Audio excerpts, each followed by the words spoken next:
Selamat datang di perkuliahan Sistem Manajemen Basis Data. Pada sesi kali ini merupakan sesi terakhir dari pembahasan terkait dengan bahasa query. Nah, untuk outline perkuliahan yang akan kita bahas hari ini, jadi kita masih melanjutkan subtopik bahasan yang belum kita bahas 2 sesi sebelumnya. Jadi untuk pertemuan kali ini, yang akan dibahas adalah terkait dengan bahasa query terapan, yaitu fungsi agregasi, di mana pada sesi sebelumnya sudah dibahas tentang struktur dasar dari bahasa query terapan. Nah, di mana yang kita bahas adalah bahasa SQL. Jadi pada sesi kali ini akan ditampilkan bagaimana penulisan query untuk fungsi agregasi menggunakan bahasa SQL. Kemudian nanti ada yang terkait dengan nilai nul, operasi yang terkait dengan nilai nul, kemudian operasi-operasi yang terkait dengan manipulasi data, dan ada membahas tentang data definition language. Apa itu DDL atau data definition language akan kita bahas pada sesi ini. Nah, tujuan pembelajarannya masih sama. Kita langsung masuk ke pembahasan di slide 4, ada fungsi agregasi. Nah, sebenarnya pada sesi sebelumnya sudah dibahas tentang apa itu fungsi agregasi, namun yang dibahas di situ contoh penggunaan fungsi agregasi menggunakan bahasa formal, yaitu aljabar relasional. Nah, pada sesi ini saya akan menampilkan atau menguraikan bagaimana melakukan query menggunakan fungsi agregasi menggunakan SQL. Di sini ada sedikit penjelasannya, mungkin hanya sedikit diulang apa itu fungsi-fungsi agregasi dan ada berapa jenis. Nah, di sini ada ditampilkan 5 jenis fungsi agregasi. Yang pertama ada fungsi count, yaitu sama fungsinya dengan fungsi agregasi menggunakan bahasa aljabar relasional. Jadi count itu untuk mendapatkan banyaknya record dari hasil query. Kemudian kalau sum mendapatkan nilai total dari suatu atribut yang bertipe numerik. Nah, kemudian untuk average juga mendapatkan nilai rata-rata dari suatu atribut yang bertipe numerik. Kemudian untuk max atau maksimum, fungsi ini untuk mendapatkan nilai terbesar dari suatu atribut yang juga tipenya numerik. Kalau minimum itu untuk memperoleh nilai terkecil dari suatu atribut. Kemudian yang suatu atribut tersebut juga tipe datanya adalah numerik. Nah, kemudian mari saya bahas satu-satu fungsi-fungsi tersebut dan contoh-contoh sintaksnya menggunakan SQL. Nah, pada slide 5 di situ ada contoh penerapan fungsi count. Jadi tadi fungsi count untuk mengambil nilai berapa jumlah record yang dihasilkan dari suatu query. Nah, contohnya di sini query-nya adalah select. Jadi untuk penggunaan count menggunakan SQL kita pakai klausa select di sini. Jadi select, kemudian fungsi count, kemudian ada tanda bintang.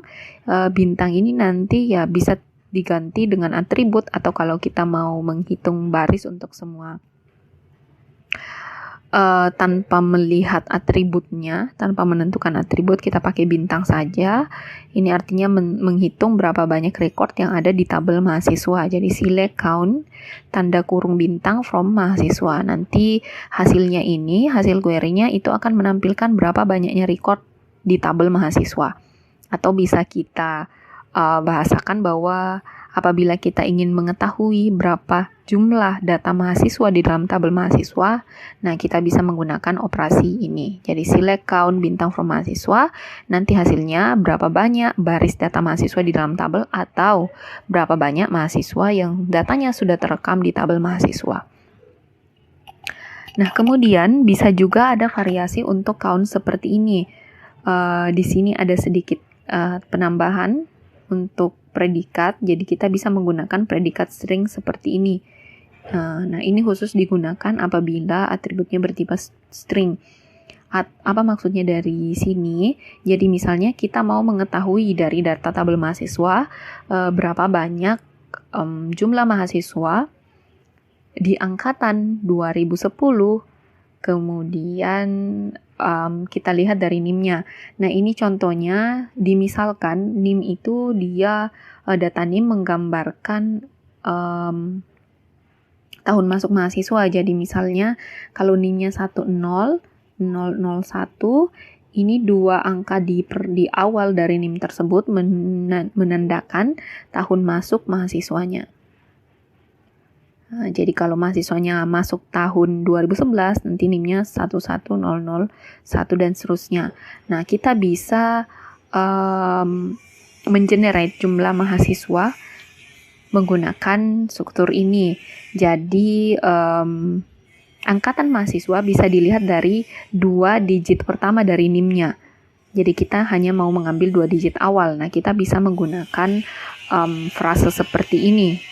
Jadi where NIM-nya, di mana NIM-nya itu mengandung unsur 10 di awalnya. Nah, tanda persen ini adalah mewakili semua string setelah angka 10 itu. Jadi seperti ini. Jadi kalau mau dibahasakan, hitung berapa record di tabel mahasiswa yang NIM-nya diawali dengan digit 10. Seperti itu. Nah, ini tanda petik karena dia string. Nah, operasi ini hanya bisa dilakukan untuk atribut-atribut yang bertipe string. Jadi, apabila ini query diterapkan di database, kita masukkan, kemudian nanti hasilnya adalah berapa jumlah mahasiswa yang NIM-nya diawali dengan 10. Seperti itu. Nah, kita bisa juga memvariasi, misalnya kita hanya mau menampilkan nama mahasiswa, kita mau menghitung berapa jumlah mahasiswa yang huruf awal namanya diawali dengan huruf A.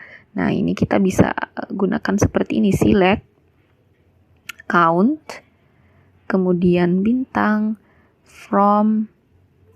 Dari tabel mahasiswa, kita mau mengambil berapa jumlah baris di tabel mahasiswa yang where, yang namanya, nama mahasiswa diawali dengan huruf A, berarti nama MHS, like, petik, kita tulis A, kemudian persen. Jadi cukup huruf awalnya saja diambil. Nah, ini maksudnya huruf awalnya saja, yang di belakang persen itu mewakili string yang lainnya. Nah, kalau kita tidak pakai persen, nanti jadinya kita hanya mau mengambil mahasiswa yang namanya A. Jadi kalau kita mau ambil awalannya saja, satu huruf saja, kita ambilnya A, kemudian string setelahnya diwakili dengan persen. Nah, query ini nanti akan menghasilkan berapa jumlah mahasiswa yang huruf awal namanya adalah huruf A. Nah, itu fungsinya count. Nah, kemudian fungsi agregasi selanjutnya ada sum. Nah, ini sama saja dengan pada aljabar relasional pembahasannya. Jadi sum itu adalah menghitung total seluruh atribut yang dia tipe atributnya adalah numerik. Nah, misalnya kita mau mengetahui berapa jumlah SKS dari mata kuliah yang disajikan pada semester 2. Nah, maka kita tentu saja tabel yang harus diolah adalah tabel kuliah. Sehingga bisa dilihat di sini, kita pakai select, kemudian jumlah sum, apa yang ingin kita jumlah itu adalah SKS from tabelnya, tabel kuliah, di mana ini syaratnya, di mana yang kita mau hitung adalah yang semesternya sama dengan 2. Nah, kalau kita mau query dari tabel kuliah yang tertera di slide 6, kemudian query ini dijalankan, maka nanti hasilnya seperti ini, sum SKS, seperti ini. Nah, ini query dijalankan, kan kita mau mengambil dari tabel kuliah yang semester 2 saja. Jadi yang di-generate record yang semester 2 saja. Nah, yang semester 2 saja itu hanya di baris 3. Kemudian hasil query-nya dilakukan proses sum SKS. Jadi yang di sum itu adalah atribut SKS-nya. Nah, karena di sini hasil query-nya hanya satu baris, kemudian yang di sum adalah 3, maka hasil query-nya seperti ini. Sum SKS 3. Kemudian bisa juga kita terapkan fungsi average atau rata-rata. Jadi kalau seperti ini, select, jadi hitung rata-rata SKS pada tabel kuliah, dari data tabel kuliah. Nah, query SQL-nya seperti ini. Jadi select average, apa yang dirata-ratakan itu atribut SKS, kemudian dari tabel kuliah. Nah, di sini tidak ada predikat, tidak ada syarat, tidak ada where. Itu artinya semua data yang ada di tabel kuliah itu diambil semuanya. Nah, ini kalau hasil query-nya akan seperti ini. Average SKS. Ini kalau diterapkan di DBMS, kita menulis query-nya di DBMS, nanti tampilan seperti ini. Kemudian rata-rata untuk semua SKS. Ini 3,33. Nah, seperti itu. Nah, selanjutnya ada fungsi max dan min. Nah, ini berarti nilai besar dan nilai kecil. Nah, contohnya max seperti itu. Misalnya kita ingin mengetahui berapa nilai yang paling besar yang didapatkan oleh mahasiswa pada mata kuliah yang kodenya IF110. Nah, sintaks SQL-nya seperti ini. Jadi select maksimumnya di mana? Di atribut indeks nilai, karena kita mau mengetahui indeks nilai. From tabel mana? Nah, ini tabel kuliah, ini salah. Jadi agak keliru. Mestinya kita ambilnya di tabel nilai. Karena tidak ada data indeks nilai di tabel kuliah. Jadi saya keliru di sini. Select max indeks nilai from tabel kuliah. Kita mau ambil kode kuliah indeks nilai dari tabel nilai. Di mana? Nah, tadi kita maunya lihat nilai terbesar yang ada pada mata kuliah dengan kode IF110. Jadi kita pakai predikat where sini. Untuk di where. Jadi pakai kelas where kode kuliah sama dengan IF110. Nah, ini nanti hasil query-nya adalah ya yang IF110 saja yang diambil, yang ini. Kemudian ada perintah agregasi di sini maksimum indeks nilai. Jadi yang diambil adalah yang maksimumnya adalah A. Nah, hasil query ini nanti seperti ini, max indeks nilai itu adalah A. Nah, begitu pula dengan minimum. Di sini pakai minimum, ya contohnya seperti ini. Nah, misalnya dari tabel mahasiswa, kita mau tahu tanggal lahir yang mahasiswa yang paling muda. Itu berapa tanggal lahirnya. Nah, query-nya bisa seperti ini. Oh maaf, ini yang paling tua. Kalau paling muda nanti kita pakai max. Jadi kalau yang paling tua itu artinya tanggal lahirnya yang paling kecil. Karena dia lahirnya lebih belakangan. Seperti itu. Jadi kalau kita mau ambil berapa tanggal lahir mahasiswa yang paling tua di tabel mahasiswa, tinggal select operasi agregasinya minimumnya di tanggal lahir dari tabel mahasiswa. Nah, seperti itu. Bisa juga fungsi agregasinya kita gabungkan seperti ini. Jadi di sini saya pakai group by dan pakai semester untuk ordernya. Ini lebih kompleks lagi query-nya. Jadi misalnya di tabel kuliah seperti itu ada 5 record, kemudian ada 6 atribut. Misalnya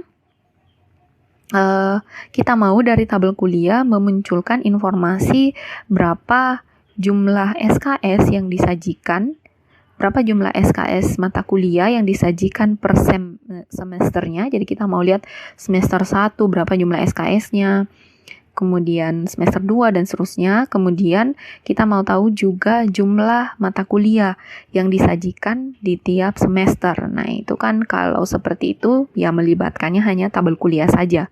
Karena di tabel kuliah sudah ada mata kuliahnya, sudah ada semesternya, sudah ada SKS-nya.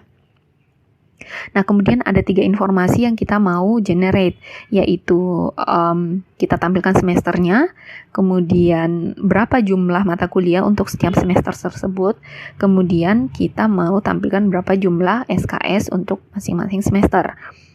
Nah, kita tinggal ya informasi apa yang kita mau tampilkan. Jadi select, kemudian kita melibatkan apa saja yang kita mau tampilkan, ya tentu saja semesternya, data semester, kemudian kita mau tentukan tadi jumlah.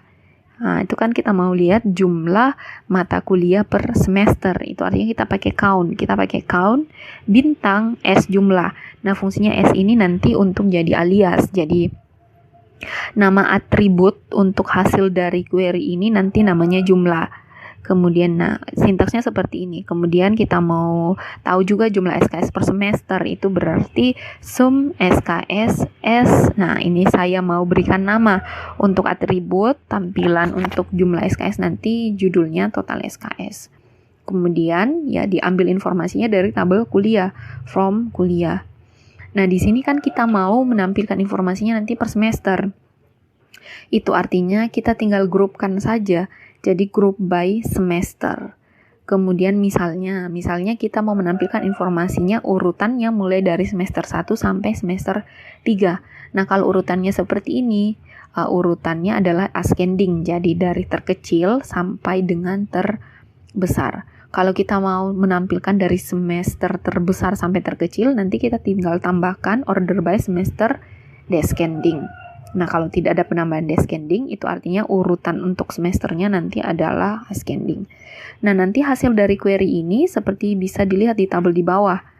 Jadi sudah digrupkan per semester, karena kalau tidak digrupkan, itu kita tidak bisa menghitung jumlah per semesternya. Nah, hasil dari query ini akan seperti ini. Jadi semester 1, di sini semester 1, pada saat dilihat seperti ini, semester 1 ada 2 baris, itu akan di-generate jumlahnya ada 2 mata kuliah. Total SKS-nya adalah 6. Karena di sini tadi operasinya. Nah, kenapa dia tidak menjumlahkan semuanya? Karena kita punya group by di sini. Itu artinya akan dikelompokkan berdasarkan nilai-nilai semester yang sama. Jadi operasi count dan operasi sum-nya ini akan berdasarkan dari hasil grup di bawah ini, hasil query group. Nah, kalau tidak pakai count dan sum SKS, nanti di group by-nya itu artinya dikelompokkannya per semester yang sama. Nah, untuk semester, isian semester itu ada 3 jenis, 1, 2, dan 3. Jadi kalau 1 seperti ini itu diambil. Nah, karena urutan kita mau diurutkan order by semester, itu berarti ascending dimulai dari semester terkecil, yaitu semester 1. Nah, ada count, jumlah dihitung jumlah baris hasil query-nya itu ada 2. Kemudian total SKS-nya ada 6. Nah, kemudian selanjutnya 2. Ini 2 hanya 1 baris. Seperti ini semester 2. Kemudian semester 3. Semester 3, kemudian di hasil count-nya itu ada 2 baris. Kemudian hasil jumlah SKS-nya ada 7. Nah, jadi hasil dari query yang ditampilkan di sini itu bisa dilihat di bawah. Jadi ini agregasinya lebih menampilkan informasi yang dibutuhkan. Jadi kelihatan kita mau menampilkan informasi semester, kemudian berapa jumlah mata kuliah untuk semester tersebut, dan berapa jumlah total SKS untuk masing-masing semester. Nah, kalau kita tidak melakukan query, data-data seperti ini kan tidak bisa dihasilkan, kita tidak bisa ketahui hanya dari melihat dari tabel. Ya, bisa kita ketahui kalau kita lihatnya satu-satu. Nah, tetapi DBMS sudah memiliki mekanisme untuk memudahkan penggunanya untuk melakukan agregasi atau melihat informasi-informasi yang bisa digali lagi dari data-data yang tersimpan di tabel. Nah, contohnya seperti ini. Kita mau mengetahui berapa jumlah mata kuliah per semester, kemudian berapa jumlah SKS, atau berapa rata-rata jumlah SKS. Nah, itu tinggal kita menggunakan query-query untuk mengetahui informasi tersebut. Nah, oke, selanjutnya terkait dengan nilai nul. Nah, apa ini nilai nul? Di pembahasan-pembahasan sebelumnya sepertinya saya sudah pernah menyinggung tentang nilai nul ini. Jadi nilai nul ini ketika suatu atribut yang sudah tersimpan di dalam tabel tidak memiliki nilai isian. Nah, ini akan otomatis diberi nilai nul oleh DBMS-nya atau pada database-nya. Nah, contohnya bisa dilihat pada tabel di slide 9. Nah, di situ di 2 baris terakhir ada record yang indeks nilainya belum ada isian. Jadi memang dalam kasus dunia nyata, apabila dimasukkan sebuah data di dalam tabel, itu kadang-kadang ada atribut yang memang tidak memiliki nilai pada saat pertama kali diinputkan. Nah, contohnya indeks nilai ini. Nah, kalau di perkuliahan kan kalau kita mau inputkan misalnya nama mahasiswa beserta mata kuliah yang sudah diprogramnya, itu kan nanti indeks nilainya keluar di akhir perkuliahan. Nah, apabila datanya diinputkan di awal perkuliahan, nah, indeks nilainya ini kan harus dikosongkan dulu, nanti diisinya, diupdate-nya setelah perkuliahan selesai. Nah, jadi ada seperti ini misalnya, atau nilainya belum masuk. Nah, ini belum dimasukkan sama dosennya, sehingga data tabel ada yang bernilai 0, contohnya indeks nilai ini. Nah, ini akan otomatis kalau di DBMS akan diberikan nilai 0. Nah, ada sedikit query yang kita bisa manfaatkan terkait dengan nilai 0 ini. Misalnya ini kan ada tabel nilai seperti pada slide 10. Misalnya kita mau menampilkan, jadi dari tabel yang ada, penggunanya mau menampilkan kode kuliah yang mana yang indeks nilainya belum kosong, atau kita mau menampilkan kode kuliah mana yang belum memasukkan nilai atau belum memberikan nilai ke bagian akademik. Nah, itu kita bisa melakukan query untuk tabel nilai. Nah, contohnya seperti ini. Jadi select distinct, kita mau kode cool, jadi pilih tabel kode pilih kode kuliah, jadi tampilkan kode kuliah. Nah, ini kita mau menampilkan kode kuliah mana yang dia belum memasukkan nilai, misalnya yang nilainya masih kosong. Jadi select atributnya kode kuliah, yang kita mau tampilkan kode kuliah dari tabel nilai. Kemudian syaratnya yang kita mau tampilkan adalah yang indeks nilainya masih kosong. Jadi penulisannya seperti ini, indeks nilai is 0. Nah, kemudian nanti hasil query-nya seperti ini. Kode cool, dia akan mencari yang 0. Yang 0 nanti akan dilihat itu IF210. Nah, kemudian ada yang bertanya, kalau hasilnya seperti ini, kenapa hanya ada satu nilai, sedangkan yang 0 itu ada 2 baris? Nah, seperti itu. Nah, ini fungsinya penggunaan kata distinct di sini. Jadi apabila kita menggunakan distinct, nanti nilai yang sama itu akan dihitung sebagai satu nilai saja. Jadi kalau kita menggunakan distinct, di sini kita lihat bahwa baris data yang indeks nilainya 0 ini sama-sama kode kuliahnya IF210 dan IF210. Nah, karena menggunakan distinct di query-nya, itu artinya kalau sama hanya menuliskan satu kode kuliah saja. Nah, dan memang pada kenyataannya seperti itu. Kalau kita mau lihat mata kuliah yang belum menginput nilai, seperti itu ya kita hanya butuh satu informasi kode kuliahnya saja, tidak perlu dua kalau memang dia sama. Ya, seperti itu. Nah, kalau kita mau menampilkan nama mahasiswa yang nilainya masih kosong, ya tinggal ditambahkan. Nah, kalau kita tambahkan seperti ini, jadi ini kan kita hanya mau lihat kode kuliah yang nilainya masih kosong. Misalnya kita mau lihat nama mahasiswanya dan kode kuliah yang masih kosong nilainya. Nah, kita tinggal tambahkan saja di sini. Select nama MHS.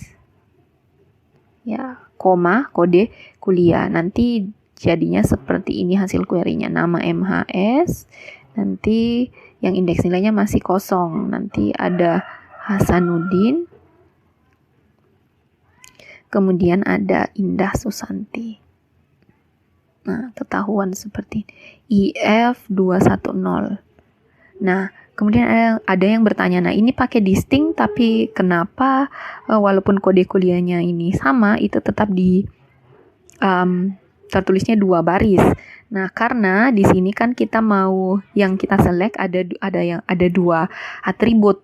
Jadi nanti dicari apakah untuk 2 atribut ini nilainya sama atau tidak. Tapi yang kita dilihat di sini kode kuliahnya saja yang sama, nama mahasiswanya tidak. Itu artinya tidak dilakukan pengurangan baris atau tidak dianggap sebagai baris yang sama. Sehingga hasil query-nya nanti seperti ini. Jadi kelihatan nama mahasiswa dan kode kuliah yang nilainya masih kosong. Nah, bisa juga seperti ini. Kalau tadi kita pakai yang 0. Jadi ini bisa juga kita misalnya dari masih sama kita menggunakan tabel nilai, kita mau mengetahui berapa jumlah data yang nilainya sudah masuk seperti itu. Jadi misalnya kalau di tabel nilai kita mau mengetahui data-data tabel nilai berapa jumlah data terkait dengan indeks nilai dan nama mahasiswa yang data nilainya sudah masuk. Nah, itu artinya kita mau mengenerate yang indeks nilainya itu tidak nol atau sudah terisi. Maka kita bisa menggunakan seperti ini.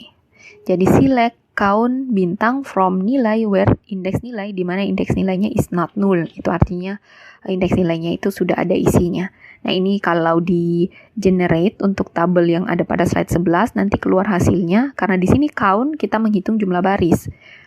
Nah, itu artinya nanti seperti ini, count 1 2 3 4 5 5. Nah, itu artinya sudah ada 5 data di dalam tabel nilai yang sudah terisi indeks nilainya. Atau bisa juga sebenarnya kita pakai query yang ada di sebelah kanan. Jadi langsung saja yang kita count tidak usah bintang, tidak usah melibatkan semua atribut, pakai indeks nilai saja. Jadi select count, kita hitung yang ada indeks nilainya from nilai. Terus hasilnya ini bakal sama. Jadi seperti ini, count 5. Kenapa bisa demikian? Karena kalau query-nya seperti ini, kita pakai query count, kemudian kita pakai sebuah atribut saja, itu tidak akan dihitung barisnya apabila nilai dari atribut tersebut 0. 0 seperti ini, jadi yang dihitung cuman yang ada isinya. Nah, terus ada yang bertanya, kalau di sini kenapa harus pakai is not null? Padahal kan atribut indeks nilai itu ada yang kosong, ada yang 0. Nah, karena di sini kita pakai bintang. Kalau kita pakai bintang, itu artinya kita mempertimbangkan untuk semua atribut. Nah, kecuali untuk kita pakai yang count bintang ini, kemudian untuk semua atribut, baris 2 terakhir ini tidak ada isiannya memang. Nah, itu baru akan sama seperti ini. Jadi tanpa pakai not null pun akan dihitung barisnya. Tetapi kalau kita pakai bintang, ini kan cuman atribut indeks nilai saja yang tidak ada nilainya. Maka tetap harus kita definisikan syaratnya di sini, bahwa kita mau menghitung jumlah baris di tabel nilai, tetapi yang indeks nilainya tidak nol, tidak kosong.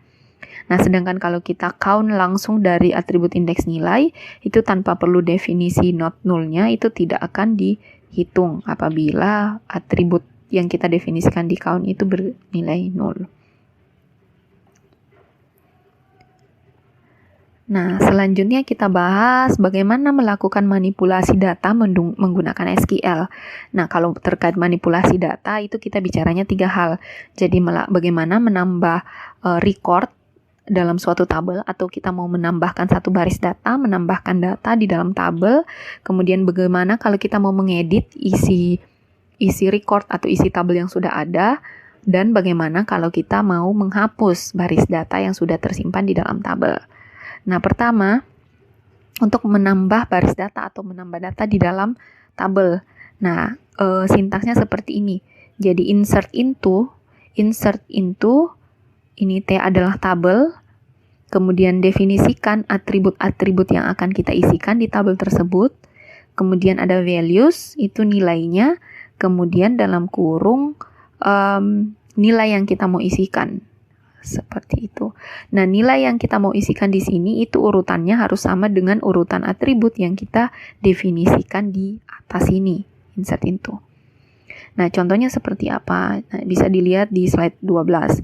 Kita mau menambahkan satu data mahasiswa di dalam tabel mahasiswa. Itu query-nya seperti apa SQL. Jadi kita pakai insert into. Nah, kita mau menambah datanya di tabel mana. Jadi kita tulis T mahasiswa, insert into mahasiswa, kemudian kita definisikan atribut apa saja yang ingin diisikan nilai. Jadi ada atribut NIM, nama mahasiswa, alamat mahasiswa, dan tanggal lahir. Nah, kemudian pakai values. Kemudian ya isiannya apa yang kita mau masukkan. Ini ada disesuaikan NIM. Nah, kalau NIM ini kan dia tipenya misalnya dia string. Jadi kita harus update pakai tanda petik 1. 10001, koma, ini dipisah, isian untuk nama mahasiswa Siti Aminah, koma, isian untuk alamatnya. Nah, kemudian isian untuk tanggal lahirnya. seperti ini. Atau bisa juga seperti yang di bawah, kita insert into, mahasiswa tidak perlu mendefinisikan nama atribut. Nah, ini dilakukan kalau misalnya memang pada saat kita mau masukkan nilai, semua atribut yang ada di tabel tersebut itu memang akan diisi, jadi tidak ada atribut yang bernilai 0. Nah, itu bisa kita seperti ini saja, insert into mahasiswa, tidak usah definisikan atributnya, values, kemudian kita tulis isian sesuai dengan urutan atribut yang ada pada tabel. Seperti itu. Nah, akan jadinya seperti ini.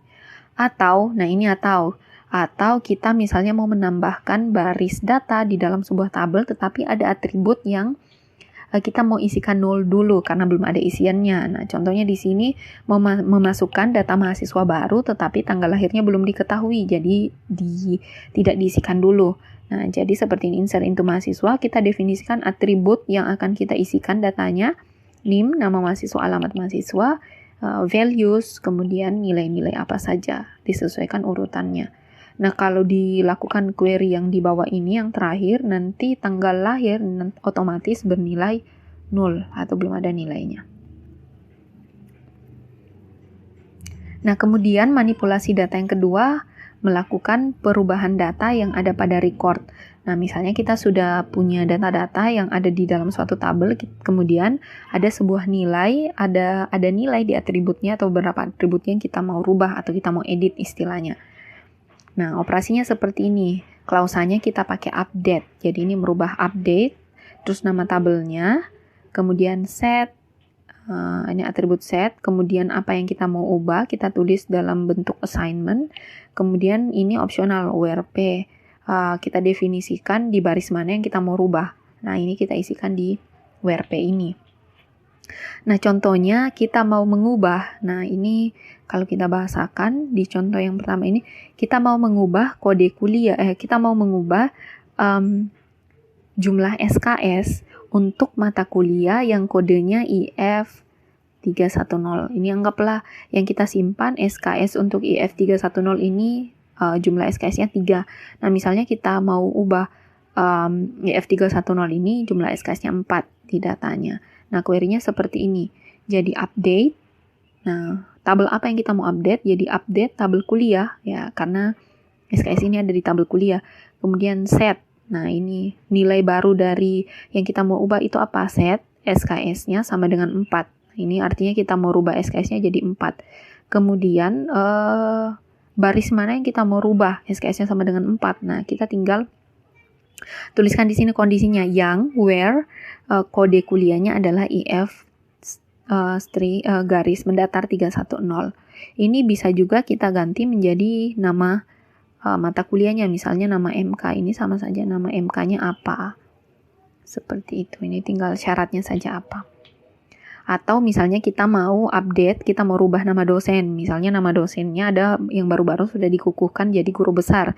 Jadi ingin merubah nama dosen yang sudah ada, ditambahkan kemudian profesor di awal namanya. Nah, bisa dilakukannya seperti ini.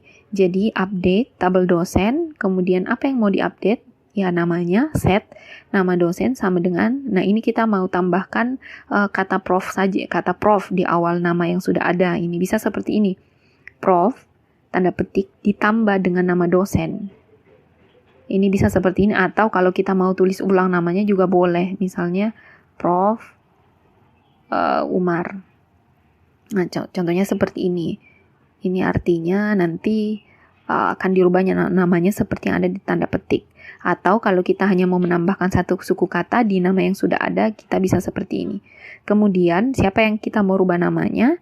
Ini pakai where tentu saja. Where kode dos sama dengan di mana yang kode dosennya adalah D1003. Nah, bagaimana kalau tidak pakai where di sini? Nah, itu nanti kalau tidak pakai where, tidak ada kondisinya, itu artinya semua baris data yang ada di tabel dosen ditambahkan profesor di awalnya. Nah, ini karena kita hanya mau tambahkan profesor, kata profesor di nama dosen yang dia kode dosennya di D1003, maka query-nya seperti ini.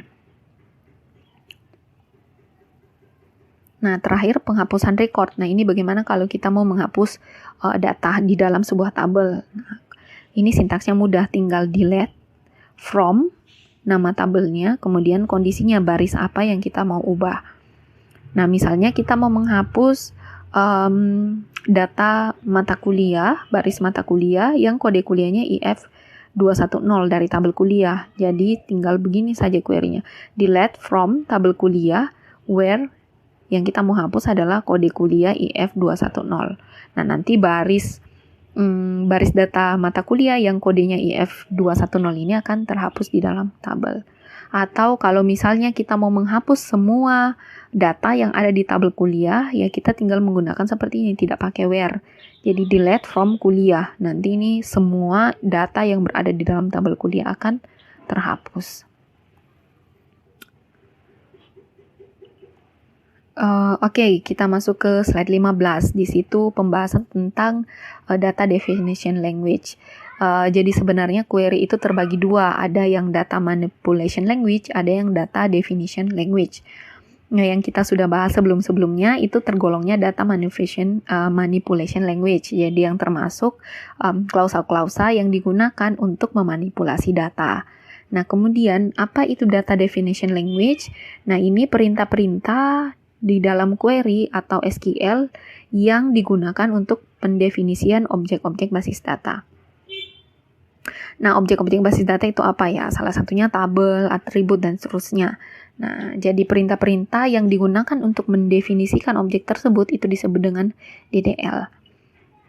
Atau istilahnya nanti kita gunakan DDL ini untuk membuat tabel. Nah, itu kan bagaimana caranya kalau kita pakai DBMS di komputer, bagaimana kita mau membuat tabel.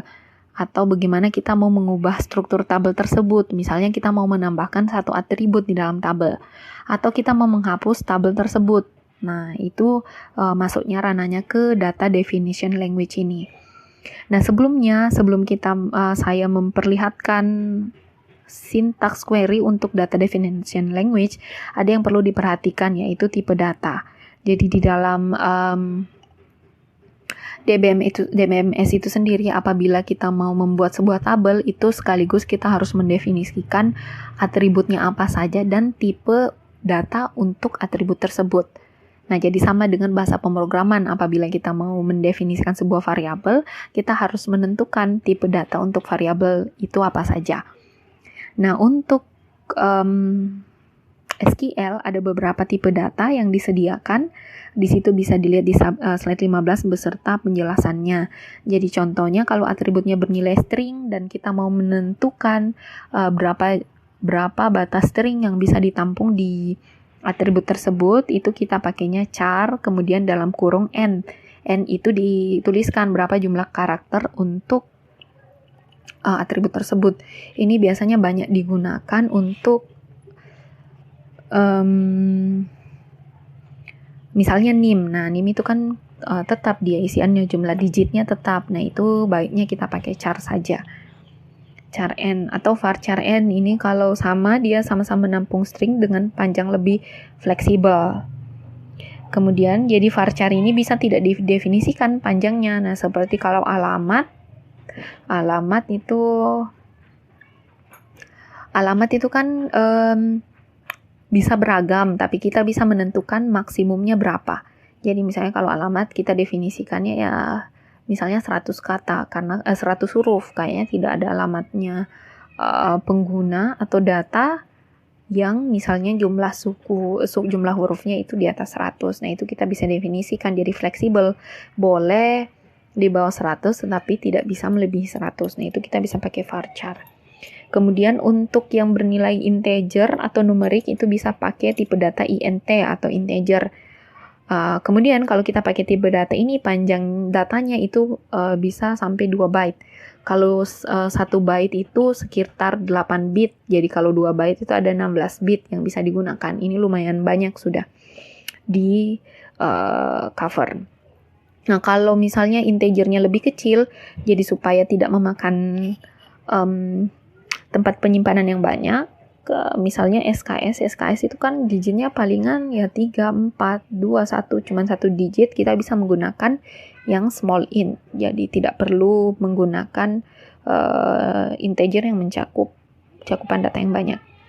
Nah, kemudian kalau kita mau atributnya berisi desimal atau pecahan, pakai angka di belakang koma, kita bisa pakainya numerik dalam kurung P, D. Nah, P ini nanti panjang digitnya, jadi berapa banyak digit, mulai dari yang di belakang koma sampai komanya, dan di awal koma, jadi P digit itu panjang datanya, kemudian D itu mendefinisikan berapa angka di belakang koma yang bisa ditolerir. Jadi kalau misalnya numerik P, 2 itu artinya hanya bisa menggunakan 2 angka di belakang koma. Seperti itu. Kemudian ada juga yang pakai real double precision. Nah, ini sama, dia pakai float tapi tanpa mendefinisikan angka di belakang komanya berapa. Kemudian kalau atributnya berupa tanggal, misalnya tanggal lahir atau tanggal masuk ke perusahaan dan seterusnya, itu pakai tipe datanya date. Kemudian kalau datanya mau diisikan waktu, nah itu pakai time. Jadi bisa diisikan jam menit yang masing-masing 2 digit. Jadi misalnya 2 jam 30 menit, nanti isinya 02.30. Nah, kalau date ini dia formatnya 4 digit tahun, 2 digit bulan, dan 2 digit tanggal. Jadi kalau 1 Januari 2020, nanti formatnya 2020 0101. Seperti itu. Atau 0101 2020. Nah, kita masuk ke data definition language. Nah, itu kan kalau kita mau memanfaatkan basis data menggunakan DBMS, tentu saja kita harus mengawali dengan membuat tabel yang akan kita isikan data. Nah, bagaimana caranya membuat tabel? Jadi perintahnya seperti pada slide 16. Kita pakai klausa create table, kemudian spasi, nama tabel yang akan kita buat, kemudian tuliskan dalam kurung atribut apa saja yang ada di dalam tabel tersebut beserta tipe datanya. Kemudian beserta domainnya ini. Kalau kita ngomong tipe data, ya tipe datanya saja yang ditulis. Kalau kita bicara domain, itu artinya ada tipe data dan batasan-batasan terkait dengan tipe data tersebut. Misalnya karakter minimum atau karakter maksimum dan seterusnya. Oke, contohnya di sini kita membuat tabel mahasiswa yang atributnya ada 4. Nah, ada NIM, nama mahasiswa, alamat mahasiswa, dan tanggal lahir. Nah, sintaksnya seperti ini. SQL-nya. Create tabel, nama tabelnya mahasiswa, dalam kurung. Dalam kurung kita tuliskan. Pertama, atribut NIM. Tipe datanya, misalnya kita mau char. Kemudian kita tentukan NIM ini pasti lebarnya 6 atau ada 6 digit. Kemudian nama mahasiswa. Nama mahasiswa ini kan bisa beragam. Tetapi kita sudah menentukan bahwa nama nanti yang diisikan hanya paling banyak 30 huruf. Nah, seperti ini, jadi pakainya varchar. Nah, ini maaf bukan kurung-kurung awal, tapi tutup kurung seperti ini. 30. Kemudian alamat mahasiswa. Nah, ini panjangnya juga fleksibel. Varchar 60. Kemudian tanggal lahir, tipenya date. Nah, seperti ini. Atau kita bisa definisikan juga. Nah, itu kalau membuat tabel kan kita perlu mendefinisikan primary key dari tabel tersebut. Nah, untuk mendefinisikan primary key, caranya seperti ini. Kita tuliskan saja di akhir dari pendefinisian atribut, kita tuliskan primary key dalam kurung atribut mana yang dijadikan primary key. Ini itu atribut NIM misalnya. Bagaimana kalau primary key-nya ada 2 atribut? Nah, ini misalnya kalau di tabel-tabel yang dia sifatnya tabel yang di-generate dari relasi. Nah, itu kan primary key-nya ada 2. Nah, itu tinggal di dalam koma saja. Misalnya primary key-nya ada NIM, nama. Nah, tinggal begitu. Nah, kalau dijalankan bahasa ini, perintah ini, query yang dilakukan nanti akan terbentuk ya tabel dengan 5 atribut. Nah, kemudian sintaks yang kedua, bagaimana kalau kita mau mengubah tabel? Mengubah tabel ini ada 2, bisa kita menambahkan atribut. Jadi tadi ada atribut, ada tabel mahasiswa yang sudah dibuat, kemudian ada 4 atributnya. Nah, bagaimana kalau kita mau menambahkan atribut di tabel yang sudah kita buat? Atau misalnya kita mau menghapus atributnya. Nah, itu masuknya ke sini. Jadi perintahnya pakai alter. Alter itu rubah, alter tabel, kemudian kita sebut nama tabel yang mau diubah. Kemudian perintahnya apakah mau menambahkan, itu pakai add, atau mau menghapus, pakai drop. Nah, ada sedikit di sini perbedaan. Kalau kita mau menambahkan pakai add, kita harus definisikan nama atributnya beserta domainnya atau tipe datanya. Kemudian kalau kita mau menghapus, ya tinggal di drop, sebutkan saja nama atribut yang kita mau hapus. Nah, misalnya di sini kan tadi kita sudah buat tabel mahasiswa dengan 4 atribut. Misalnya kita mau tambahkan di tabel mahasiswa, mau ditambahkan satu atribut lagi, satu kolom. Kok nama kolomnya adalah IP, jadi kita memasukkan juga di situ IP mahasiswa berapa. Nah, kita tinggal tambahkan begini, alter tabel, di tabel mahasiswa kita mau tambahkan atribut add add IP, kemudian kita definisikan domainnya atau tipe datanya. Jadi tinggal tuliskan numerik. Nah, IP itu kan ya pakai koma biasanya. Nah, kita mau dia pecahan floating point yang nanti IPK-nya kita ambil 2 angka di belakang koma. Nah, seperti ini. Jadi, kita mau nanti total digitnya semua 5, kemudian berapa angka di belakang koma, 2. Atau misalnya IP tadi kita mau buang, kita mau hapus saja, ya tinggal diganti saja. Itu jadi drop, kemudian nama atribut yang kita mau hapus. Nah, kemudian yang terakhir kita mau menghapus tabelnya. Nah, ini kita sudah buat tabel mahasiswa, misalnya satu tabel mau dihapus langsung semuanya. Nah, itu pakai klausa drop. Jadi pakai drop, tulis nama tabel, drop tabel. Nah, ini sintaksnya drop tabel, kemudian tuliskan nama tabel yang kita ingin hapus. Misalnya tabel mahasiswa mau dihapus dari basis data, ya kita tinggal tulis perintah drop tabel mahasiswa. Nah, seperti itu. Nah, oke. Pembahasan terkait dengan bahasa query ini, kita sudah bahas tentang SQL. Ini pembahasannya sudah selesai. Oke, jadi sekian pembahasan terkait dengan bahasa query ini. Semoga mudah difahami. Terima kasih.